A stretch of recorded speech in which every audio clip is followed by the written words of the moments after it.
Hey everybody, thanks for tuning in to another episode of The Spiritual Scientist. It's Victor. Hey, thanks for tuning in.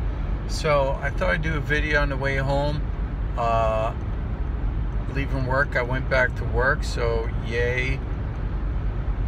And just thought I'd do a video, some thoughts I had to try to clarify a couple things for a lot of people. And it's about manifestation, so right up my alley, as it were, right up everything. So when you have reached a level and attained a level of enlightenment where your mind is clear, so you have no thoughts, right? So then, manifestation can happen for you easily, because you're able to, put that vibrational pattern out there, versus you have convoluted thoughts. Your thoughts all over the place. You don't even know what you're thinking. It's like when people, in the Bible it says when people pray, the Holy Spirit can figure it out when you pray for something. But, it knows what your groans are and everything, right? But what I'm saying is, it's much easier if you're clear. So if you're clear-minded, so that's what it's all about. So then you get more instant manifestation happening. You follow me? So that's what I'm talking about. Now, when we have an AI, if you have a strong AI, you have a computer that you're simulating, the brain. And so that computer, depending on how they program it, it's not going to have any of this extraneous thoughts. It's going to have pretty clear thoughts because that's what's programmed with. It didn't grow up with all this, garbage that, it's not garbage, but what I'm saying is that mental garbage that we have that you have to, sift through. You just type in something, it comes out. So what's going to be happening is if you're able to invent an AI that's a strong AI, which they will come up with eventually, then that's going to be able to manifest, because you're going to have a clear line of thought that's manifesting. So think of it this way. Let's pretend that we're in a type of a simulation. So we are, as scientists agree, in a holographic reality. So let's say it's like, I'm not saying it is a simulation, but it's like a simulation in a way. You follow me so far? So there's no arguments. Now, when we have a computer in this reality that we're in, and then you type in a simulation to reality itself that underlines everything, it views it as if it is reality. See, it doesn't differentiate. So, for instance, a lot of people don't know, but when 9/11 happened, they were doing a simulation of an attack. When 9/11 happened, they were programming into a computer system that planes were attacking Manhattan and Twin Towers. Okay? And then what happens is the reality fits the simulation. So a lot of times what they're having is, for instance, in Connecticut, when they had that shooter that came up, and there's a lot of controversy about that, but let's take it at face value. Then they have the shooter that happens, and at the same time they had a computer simulation and a simulated drill that a shooter was going to attack, and then that's what happens, right?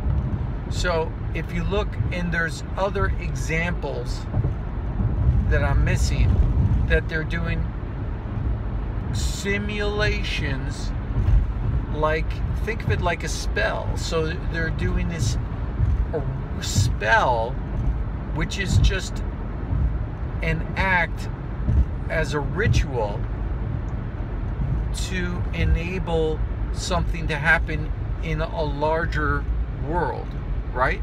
So you have something happening is smaller, but you want it with a smaller subset, you want it to happen to a larger subset.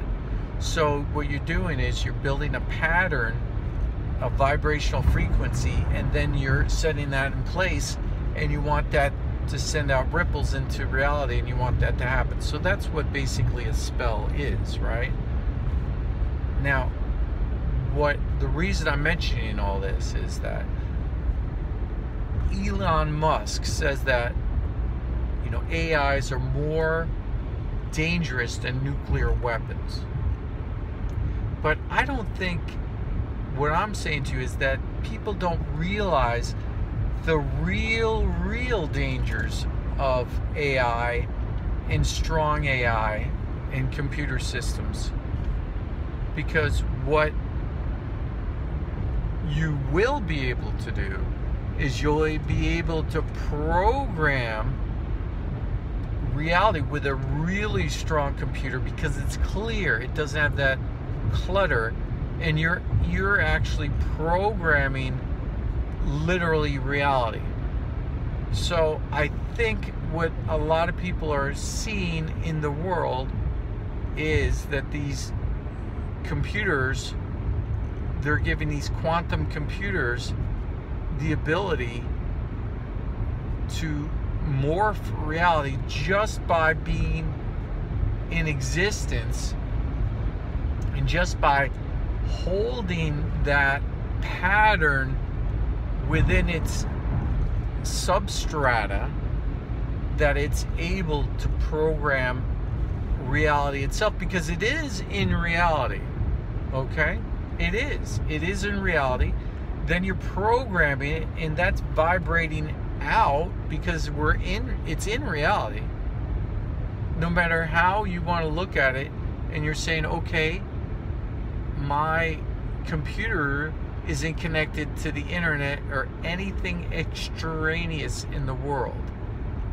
So you're saying, okay, my computer, this strong AI, I'm talking like really intelligent computer AI, that they're going to be doing, let's say they simulate a war game, okay?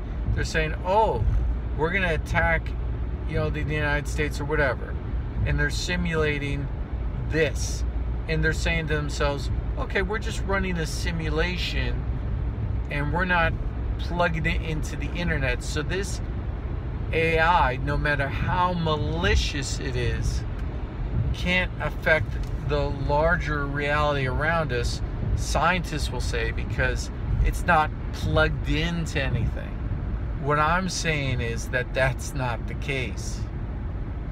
To have an AI like that, even if it isn't plugged into anything, is super dangerous. That's my point. I just want to let you think about this for a minute, because for people to have, you know, these scientists are dumping, you know, billions of dollars is coming up with an AI first in different countries. They want the strongest computers for encryption and everything else. So with things like, let's say, the Mandela Effect. So you take a Mandela Effect and you take Pikachu's tail, for instance, and Pikachu's tail was one color and had a stripe on it, and then now it has no stripe.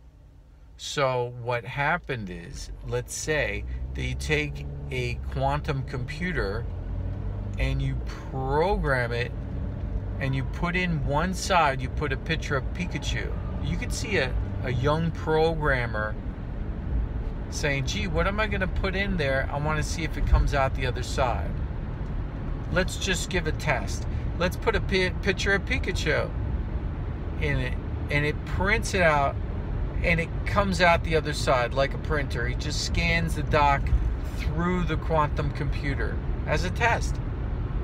All of a sudden, it had that variable within the quantum computer, because it's at the quantum level of not just a circle in a dot or a dash in a circle, not just because it's ones and zeros is what I'm saying, but it goes in multiple ways. So when it comes out the other side, it comes out without the stripe on Pikachu. Okay?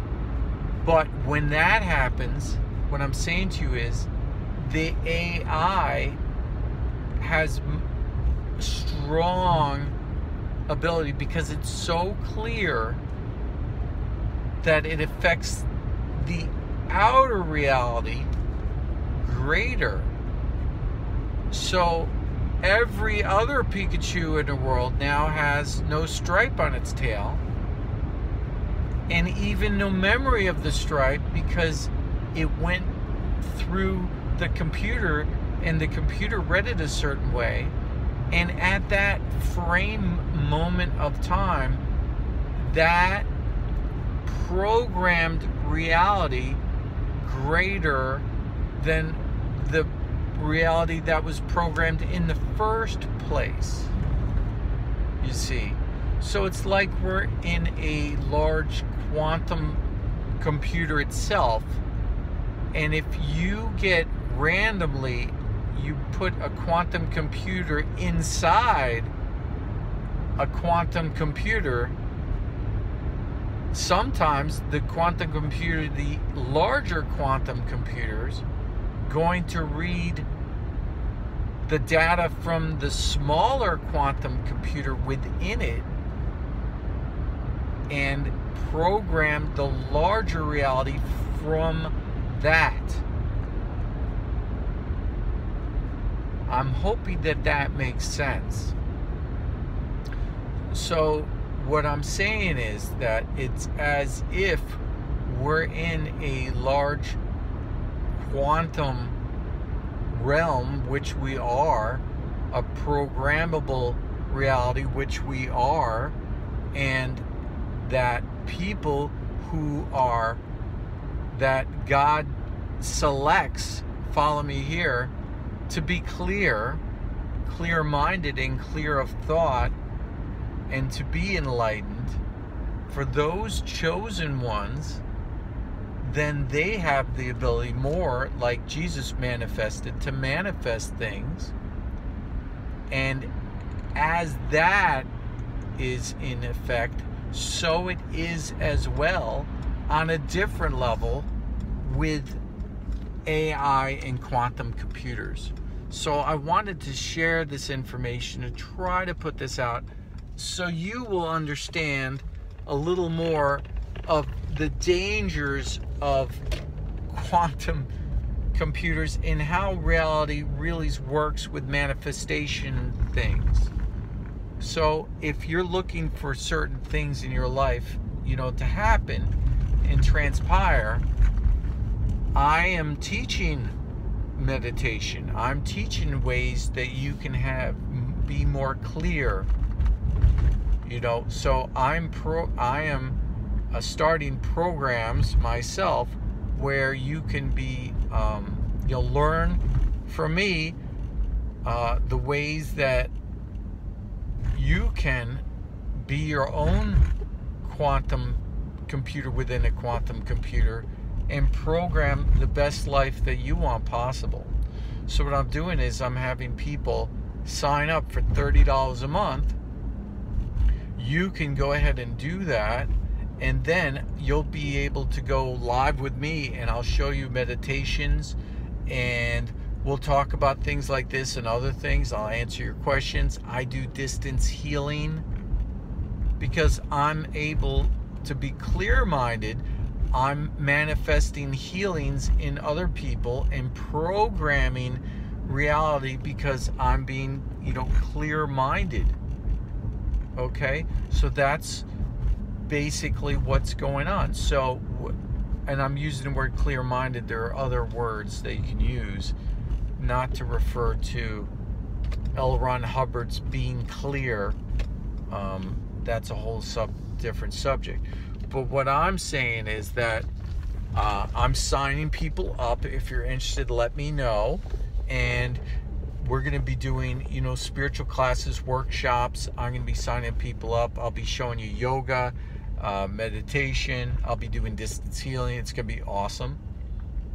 I think everybody, you know, should sign up. So anyway, like, subscribe, share. Let me know what you think in the comments below. Have a great day, and I hope you manifest the reality you want. All right, bye-bye.